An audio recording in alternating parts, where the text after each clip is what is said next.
Muling pagtatagpuin ang landas nito ngang si Samantha at ito ngang si Gabo dahil iisa nga lang dito ang kanilang misyon na tugisin nga dito ang isang sindikato na pinamumunuan nito nga daw ni alias Tigre. Kaya nga ito nga si Samantha at ito nga si Gabo ay magtatagpo nga sila dito nga sa isang bar dahil sa hindi inaasahang pagkakataon ay magkakabanggaan nga dito ito nga si Samantha at ito nga si Gabo at laking gulat nga nila dito nang makita nga nila dito ang isa't isa. Kaya nga ito nga si Samantha sa sobrang gulat nga niya nang makita nga niya ditong muli itong ang kanyang multal na kaaway na itong si Gabo ay tatanungin nga niya ito na sinusundan nga daw ba siya dito. So ito naman si Gabo ay hindi nga ito aatras at sasabihin nga niya dito nga kay Samantha na makapal nga daw ang kanyang mukha dahil hindi naman daw siya ang kanyang pakay dito nga daw sa bar dahil meron nga daw siya ditong misyon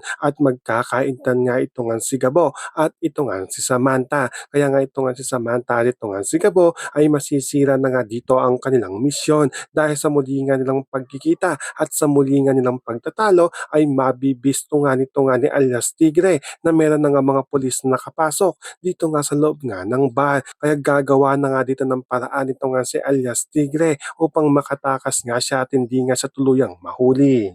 At habang nagpapatuloy ang pagbabangayan nito nga ni Samantha at nito nga ni Gabo ay dito na nga gumawa ng paraan upang makatakas nga ito nga si alias Tigre. So pakakaabangan nga natin dito kung saan nga ba hahantong ang muling pagkikita nito nga ni Samantha at nito nga ni Gabo. Yan ang ating mga pakakatutukan at pakakaabangan dito nga lang sa Sigabo.